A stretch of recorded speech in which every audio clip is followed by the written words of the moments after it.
नमस्कार प्रिय दर्शकों, आप देख रहे हैं ज्योतिष मंत्र। प्रिय दर्शकों, मां भगवती शक्ति काली तंत्र की अधिष्ठात्री देवी कही जाती है। जो भी व्यक्ति तंत्र मंत्र पूजा पाठ से संबंधित कार्य करते हैं, खासकर शमशान साधना करते हैं या फिर तांत्रिक का कार्य करते हैं, उनके लिए तो ये मुख्य रूप से पूजनीय है ही, परंतु साथ ही घर परिवार व्यापार की रक्षा के लिए, तंत्र में उच्चता प्राप्त करने के लिए, सिद्धि प्राप्त करने के लिए भी मां भगवती शक्ति की आराधना अनिवार्य रूप से की जाती है। 10 महाविद्याओं में मां भगवती शक्ति कालिका का अत्यंत महत्वपूर्ण स्थान है। 10 महाविद्याओं में से किसी एक भी शक्ति की आराधना यदि हम संपन्न कर लेते हैं तो फिर जीवन में कुछ भी प्राप्त करना शेष नहीं रहता। सभी कुछ स्वयं सुलभ हो जाता है, हर कार्य सिद्ध होने लगता है, मनोकामना पूर्ण होने लगती है और साथ ही साथ रुके हुए बिगड़े हुए काम भी पूर्ण हो जाते हैं। घर परिवार व्यापार की रक्षा होती है और मां की विशेष कृपा के साथ साथ समाज में मान सम्मान भी बढ़ता है। पूर्व में भी अनेकों बार चर्चा करते हुए बोल चुका हूं, इस कलिकाल में मां भगवती शक्ति कालिका, भैरव जी, हनुमान जी, मां बगलामुखी, ये सभी साक्षात प्रकट देव हैं। इस कलिकाल में इनकी साधना शीघ्र फलीभूत होती है। चाहे आप सरलतम रूप में ही साधना करें, प्रयोग करें, मंत्र जाप करें या फिर चालीसा का पाठ करें, लाभ तो आपको मिलता ही है। परंतु कई बार हमारी इच्छाएं, अभिलाषाएं अधिक होती हैं तो हमें प्रतीत होने लगता है कि शायद हमारी पूजा पाठ का फल हमें नहीं मिल रहा, या किसी ने हमारे ऊपर बंधन किया हुआ है, या आए दिन कोई ना कोई छोटी मोटी घटनाएं परिवार में, व्यापार पर घटती रहती हैं।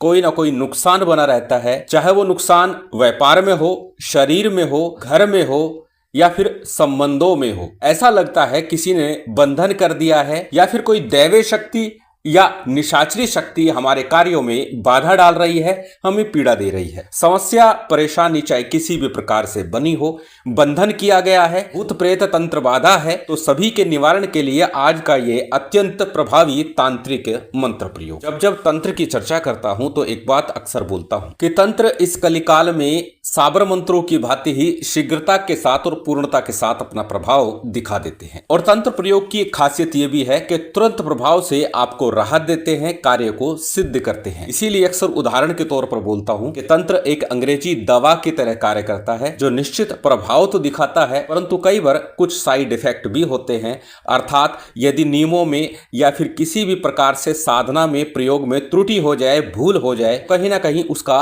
विपरीत परिणाम मिलता है। तंत्र में एक शर्त होती है कि हम जब कोई प्रयोग करके आते हैं, चौराहे पर कोई चीज रखते हैं, शमशान में रखते हैं, पीपल में रखते हैं, तो उसको रखने के बाद पीछे मुड़कर नहीं देखा जाता। यदि आप ऐसा करते हैं तो कहीं ना कहीं आप उस नियम को भंग करते हैं और साथ ही ये भूल है और भूल के साथ ही इस तंत्र का खंडन हो जाता है, तंत्र भंग हो जाता है और आपको कई बार विपरीत परिणाम का सामना भी करना पड़ता है। इसीलिए कहा है कि तंत्र अंग्रेजी दवा की तरह है जिसके कुछ साइड इफेक्ट होते हैं और साइड इफेक्ट यही है कि उनके नियमों का पालन किया जाए। आज जिस तांत्रिक प्रयोग की चर्चा कर रहा हूं उसका कोई साइड इफेक्ट नहीं है, बल्कि प्रभाव ही प्रभाव है, शुभ प्रभाव है और हर प्रकार से आपके बंधन खोलते हुए आपके कार्यों को सिद्ध करती है और साथ ही साथ घर परिवार व्यापार की रक्षा भी करती है मां काली। तो चलिए अधिक विलंब न करते हुए जान लेते हैं कौन सा है वह तंत्र, किस प्रकार उसको प्रयोग करना है, किस सामग्री के साथ प्रयोग करना है, यही सब चर्चा है। सर्वप्रथम बात करेंगे साधना प्रयोग के लिए सामग्री की। सामान्य पूजन सामग्री जिसमें अक्षत, पुष्प, धूप, दीप, नैवेद्य, फल, फूल, मिष्ठान और साथ में एक नींबू।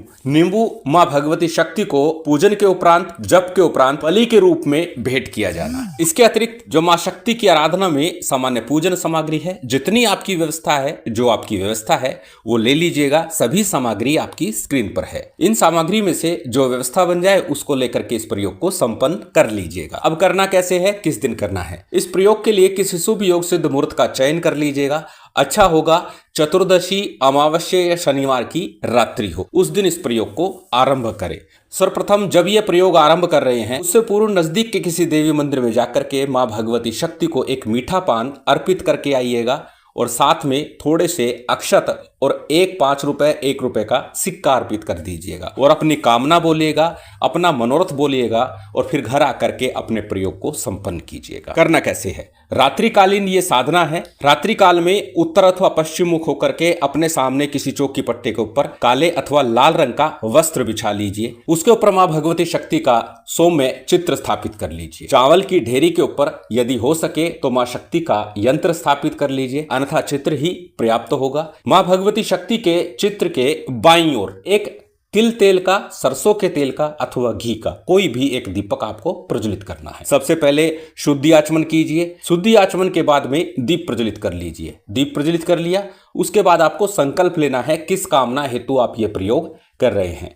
तो सभी प्रकार के बंधन खोलने के लिए और घर परिवार व्यापार की रक्षा के लिए आप ये प्रयोग कर रहे हैं। इस प्रकार का मनोरथ रखते हुए आपको संकल्प लेना है। संकल्प के लिए दाहिने हाथ में अक्षत, पुष्प, जल इत्यादि ले लीजिए। अपना नाम बोलिए, गोत्र बोलिए, उस दिन का तिथिवार नक्षत्र बोलिए और फिर अपनी कामना बोलिए। संकल्प के उपरांत संकल्प के लिए लिया गया अक्षत, पुष्प, जल इत्यादि किसी थाली प्लेट में छोड़ दीजिए अथवा दीपक के सम्मुख छोड़ दीजिए। इसके बाद में सामान्य सा पूजन विधान पंचदेवों का, सबसे पहले गणपति का, गुरु का, कुलदेव, पितृदेव, स्थानदेव, इन पंचदेवों का सामान्य पूजन विधान करना है। जितनी व्यवस्था है, जितनी सामग्री है, उसी से पूजन विधान संपन्न कर लीजिए। बात कर रहे हैं मां भगवती शक्ति की आराधना की, तो जब शक्ति की आराधना हो तो भैरव का पूजन होता है, साथ ही शिव का पूजन भी अनिवार्य रूप से कर लेना चाहिए। तो शिव और शक्ति का पूजन आपको करना है। पंचोपचार, षोडशोपचार, अष्टोपचार जैसी व्यवस्था है उसके अनुसार मां भगवती शक्ति का पूजन कर लीजिए। साथ ही भैरव जी का पूजन भी अनिवार्य रूप से कर लीजिएगा। सामान्य पूजन विधान आपका संपन्न हो गया। पूजन विधान संपन्न होने के बाद में सबसे पहले आपको गणपति मंत्र का और फिर गुरु मंत्र का जप करना है। गणपति मंत्र के रूप में ओम गंग गणपति नमः, ओम गणेशाय नमः, ओम वक्रतुंडाय नमः, ओम विघ्नेश्वराय नमः।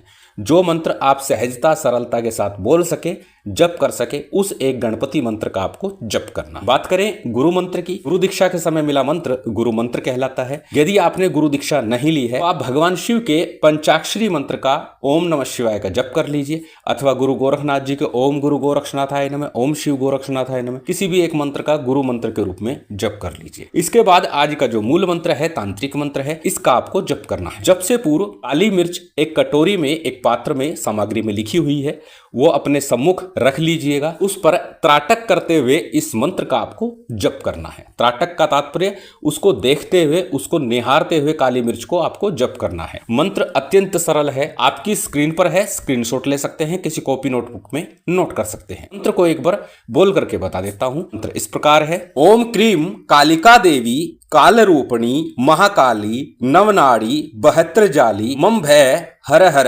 रक्षाम कुरकुरु स्वाहा। इस मंत्र को पहले अच्छे से कंठस्थ कर लीजिएगा। मंत्र कंठस्थ होने के बाद ही आपको साधना आरंभ करनी है। मंत्र जब अच्छे से कंठस्थ हो जाए उसके बाद जप आरंभ कीजिएगा। अब जप कितना करना है? नित्य प्रति 11 माला का जप 11 दिवस तक लगातार करना है। जप काल के दौरान जप करते समय काली मिर्च को आपको निहारते रहना है। ये सामग्री आपकी कार्य सिद्धि के लिए है, घर परिवार व्यापार की रक्षा के लिए है और साथ ही साथ आपके बंधनों को खोलने के लिए भी है। प्रिय दर्शकों, इस मंत्र के द्वारा झाड़ा भी लगाया जा सकता है। रोग निवृत्ति के लिए जल अथवा बबूत पढ़कर दी जा सकती है। अत्यंत सिद्ध चमत्कारिक तांत्रिक मंत्र है और पूर्ण रूप से प्रभावी भी है और शीघ्र प्रभाव देखने को मिल जाता है। जब आपका 11 माला का जप पूर्ण हो जाएगा उसके बाद सामान्य मां भगवती शक्ति की आरती कीजिए। आरती के बाद जो भी नैवेद्य आपने रखा हुआ है अग्नि के ऊपर उसका भोग अर्पित कर दीजिए। अच्छा होगा यदि जप काल के दौरान गूगल का धूप भी आप चलाते रहें। जब आप अग्नि पर भोग देंगे उसी के साथ जो नींबू आपने रखा है उसको बलि स्वरूप मां को अर्पित कर दीजिएगा और नींबू के दोनों भाग के ऊपर थोड़ा थोड़ा सिंदूर लगा दीजिए, सिंदूर की बिंदी लगा दीजिएगा। जलाचमन कराइए, क्षमा प्रार्थना कीजिए, आसन को प्रणाम कीजिए, उसके बाद साधना प्रयोग से उठ जाइए। इस प्रकार 11 दिवस तक आपका यह प्रयोग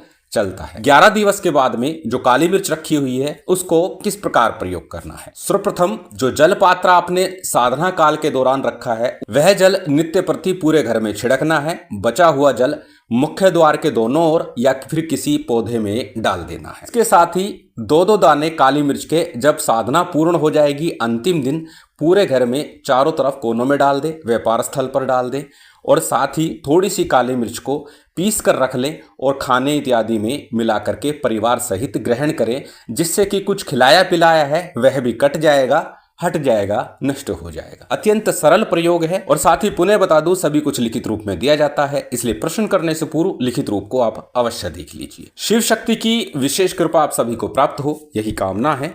उम्मीद करता हूं आज की ये जानकारी, ये वीडियो आपको अच्छी लगी होगी। यदि अच्छी लगी हो तो कृपया लाइक कीजिएगा, शेयर कीजिएगा। यदि चैनल पर नए हैं तो सब्सक्राइब कर बेल आइकन बटन दबा दीजिएगा। जय माता दी, जय श्री राम।